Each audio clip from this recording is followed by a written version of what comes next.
share, subscribe to the stream. I think this damn thing is working. We'll see. It will depend on who runs in this bitch. What the hell is that? Alright, so if you can hear me, I am on the launch having some thoughts about geekdom. And I don't know, I figured I'd go live. I never really go live on my phone through YouTube, but StreamYard has been pissing me off recently so much with how bad the signal is that I figured, fuck it, I'll try it on my phone. So that's what I'm doing. So what can we talk about on this brief? Because this will not be a long stream. As you can see, I'm in my office. It's the only place where I can get some peace. What up, D Remedy? Speaking of peace, what's good? So, a couple of things on my mind today. And the wind is blowing, which means it's going to be in the earphones, which you guys will hear the wind. There you go. Now you won't hear the wind blowing through my ear. Like, share, subscribe, support the stream if you feel so inclined. So one of the things going through my brain today was the whole thing with Coolio passing, right? And I told you guys before on Shop Talk Live that I'm really concerned about this age group that keeps kicking off the mortal coil, shaking loose from the mortal coil since the pandemic. And it all seems to be in some weird age range between, like, 50 something and 80. Now, I think it's Queen Elizabeth is the oldest one that's passed this year at 90 something. At 90 something, I figured you should have been gone a while ago, but whatever. Coolio dying at 59. Not really knowing about him using drugs or anything like that outside of maybe weed. It's just weird to me. It's just, I say this as a man not even approaching. I'm on 50th Street. Next year, creator willing, I'll be shaking hands with 50. The big turkey stuffing. And from what it's looking like from my vantage point, I want to go up there. I want to go up there. Look, that 50-60 range is, like I said, it's murderer's row. Death is batting 1,000 up in that bitch right now. He picking up everybody. Said Betty White was 99. I forgot about Betty White dying. Thought she was dead already, apparently. Right before, yeah, she did die right before she was going to turn 100. Yeah, so, okay, oldest one being, I stand corrected, being Betty White. Thank you, D Remedy. Still, people checking out at a clip right now. It's going pretty fast. People is checking out pretty regular and quick. What up, No One, to the package man? So it's a little disconcerting. For me, I'm low key thinking of all these people who are going to be on the internet and Twitter and stuff like that, talking about how much they love Coolio, and damn near the only song they can name is "Gangsta's Paradise." Now I don't know why that's kind of pissing me off in a sense, but my thought process on it is, I don't like fake fans. I don't like fans that only know you from the last mainstream hit you made. Don't. I think me and Art Noostel talked about this before with being Prince fans or whatever. And it works the same way in geekdom. Some people checked out on Prince as soon as Purple Rain was over. They didn't know a good song that he had made since then. I'm like, you made a lot of good songs after Purple Rain. You made a couple other movies too. So you're a fan of a time period in that person's life, not following them through their career. So that's why I started making my distinction. So hearing this stuff about Coolio, and I'm like, oh, that's fucked up. That is fucked up. I know I still have that CD, but I remember listening to Coolio when he was back with WC in the Mad Circle before he ever had a solo career. I remember Coolio. And so when I found out that legitimately that he died, shout out to Malika, he told me that Coolio had passed. I said, man, we got to verify that. We got to verify that to be sure.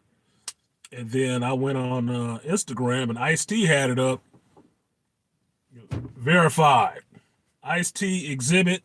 They was throwing their condolences out to Coolio, which is people I would know. And the other one was Ice Cube. I know he would know.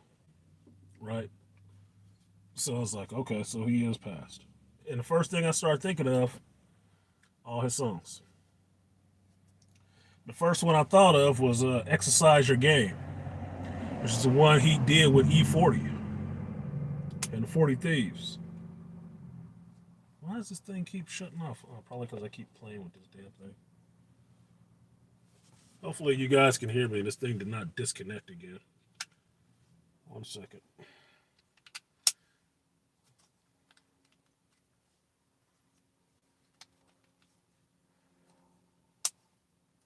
Okay, I was probably fucking it up myself.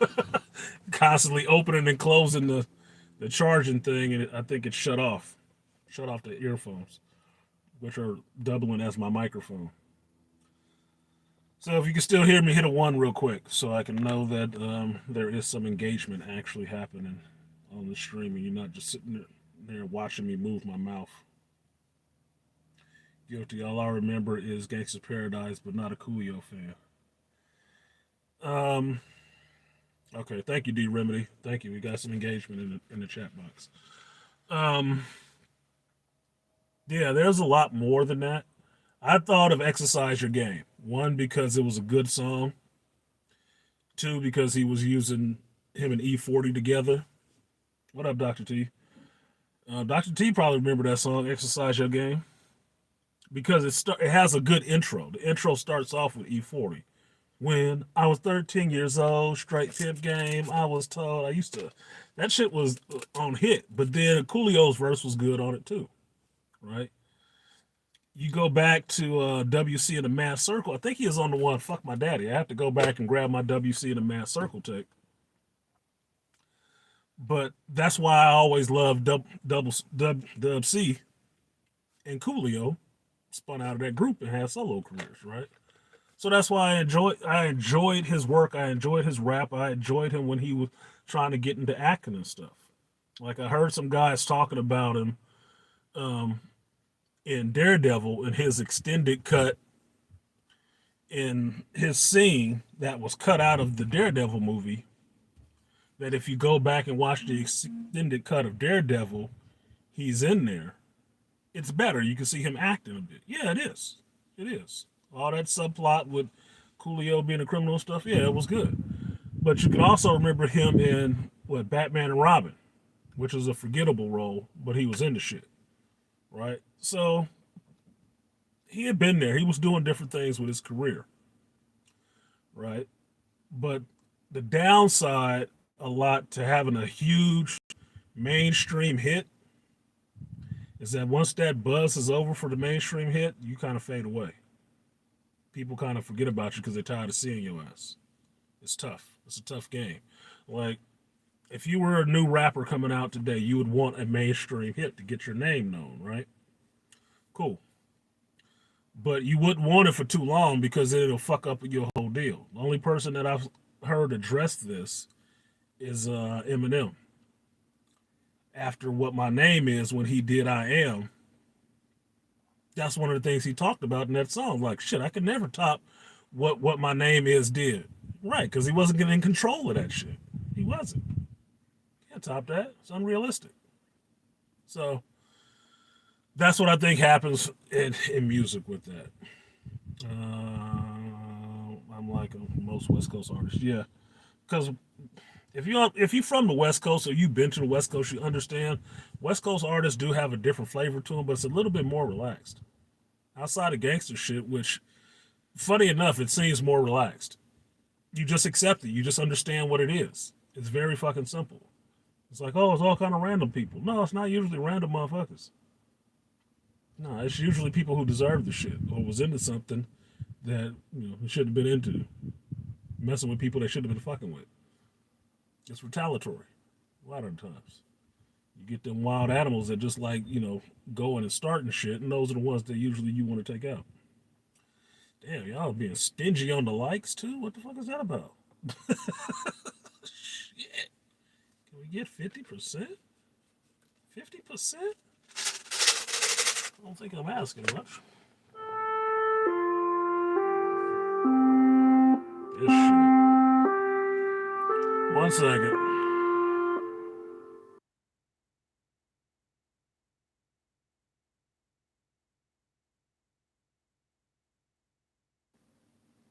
Okay, I guess they're not gonna say anything. There we go.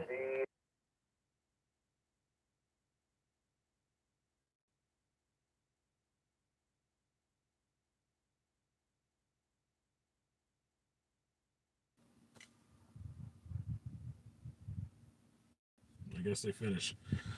Time to sip gangsta fire. Song playing. Time to sip the gangsta fire. What up, BMT? So the next thing that was on my mind, so I can get this over with, because I'm just doing a short one real quick. I wanted to do a geek speak where you guys could pop on, but it took me a little while to get some lunch. Um, this thing with the Blade movie and some of the stuff going on in Marvel. Now, if you read recently that the Blade movie, the director has walked off the movie. And I was going to talk about it on Sunday, which I still am, but I'm having some thoughts swirling around right now because two of the things that I've heard, I'm judging together and thinking about what would be the issue with this, right? A couple of things together, what the issue would be, right? Just speculating, trying to use a little bit of logic, to intuit the situation. The director for this movie wanted to do this movie, right? He wanted to do this movie. It was actually a big deal to get this director to do this movie. Okay. He doesn't have a problem with Mashallah Ali. Mashallah Ali doesn't have a problem with him. Cool. The writer for this movie was questionable because the writer of this was a B Dub, and people were really questionable about her in the writing, right? Okay. The other thing that you hear is that Mashallah Ali is not really happy on the movie and not really happy with the script. Mind you, they're going to start filming this soon, in another month or so, right? They're going to start filming. He's not happy with the script. That the stuff that I was hearing was about the script was being light. It's a bit light. Why does the thing keep shutting off? Fuck! Technology, dude. So, it is, in a sense, interesting that Mashallah Ali is not happy about the script because it seems a little bit light, not enough for a 2 hour movie. Director is walking off. What up, Ray? The director is walking off, but not leaving the movie entirely. He'll still be an executive producer, which means he'll still be able to call some shots, have some say so in what happens, but he's not going to direct it. And then the other little background stuff that I heard was that okay, the Werewolf by Night is coming next month. It looks good, and Elsa Bloodstone is cool. I'm like, told y'all, I'm not feeling this chick. As soon as I saw that trailer for Werewolf by Night, and found out that the chick that was in it that was getting camera time was Elsa Bloodstone. I was like, oh, here we go. Now you join this with the other bullshit that you heard when the writer was chosen for this Blade movie, and you hear that rumors were that, oh, Blade was gonna have a daughter or some shit like that, and I'm like, what? Didn't we just do that in like number 3? Whistler's we just did a daughter. Come on, man. Unnecessary. Why Blade got to be a single daddy? What? I don't want that shit.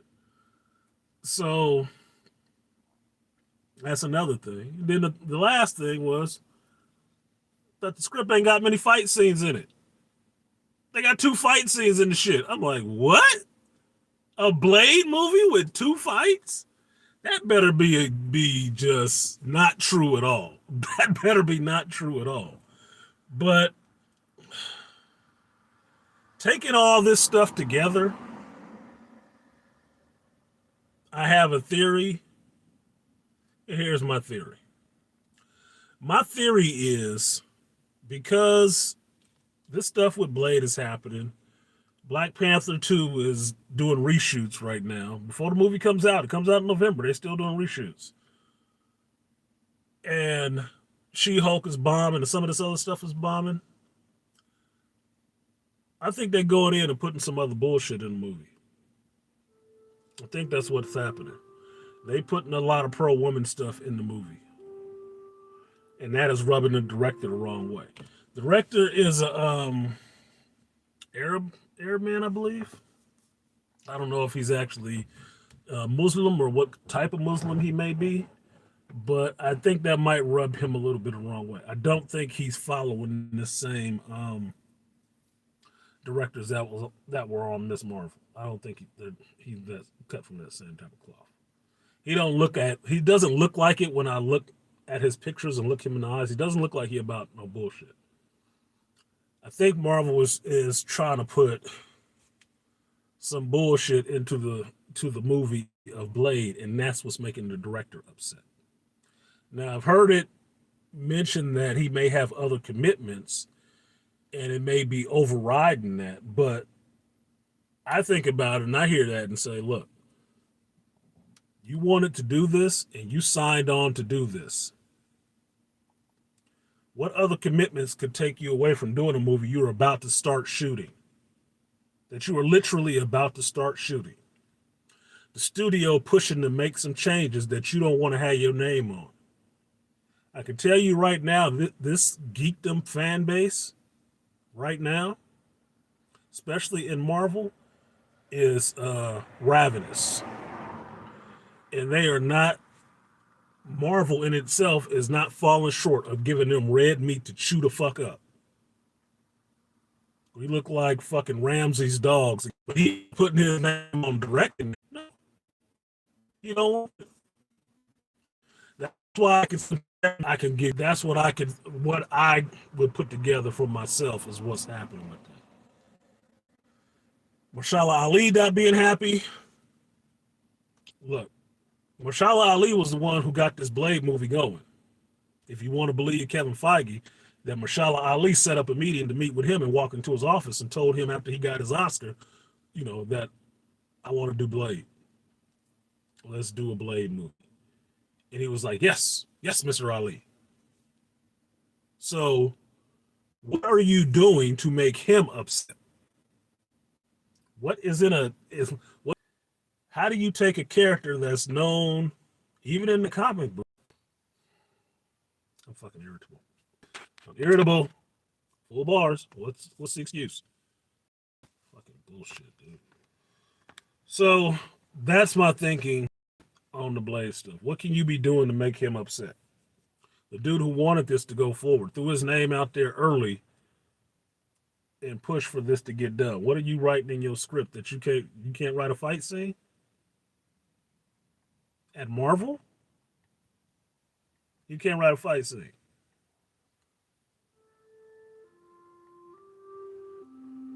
Jesus fucking Christ, dude. One thing after a goddamn other. goddamn number.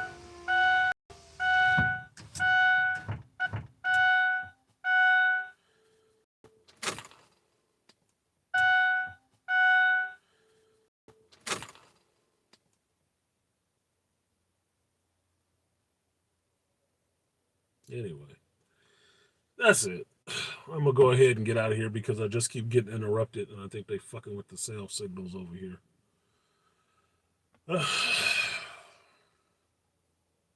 But that was the other thing. There's something else that I'm distracted now. I can't think of. In the fuck, dude. Yeah, I already know, you dumbass. Tell me 2 hours fucking later. While I'm on lunch, I'm not answering that shit. This is my day, y'all. Aggravation. Anyway, I'm gonna go ahead and get out of here because now I'm fucking aggravated and I forgot lost my train of thought with all this unnecessary annoyance going on. But those are the two things. Blade, what's going on with the Blade movie and Coolio's passing are interesting. I'm on call this weekend, so we will have Shop Talk Live at an undisclosed location. But I'll probably be around tonight. Probably. We'll see. See how quiet it is tonight on the Eastern Front. But other than that, like, share, subscribe. Appreciate you guys coming through for this little bit of Geek Speak. And we'll see what this video looks like once I end it, so I can see how it worked on here. But I don't even know how to end this shit on here. But thank you guys for coming through. Peace. Mm-hmm.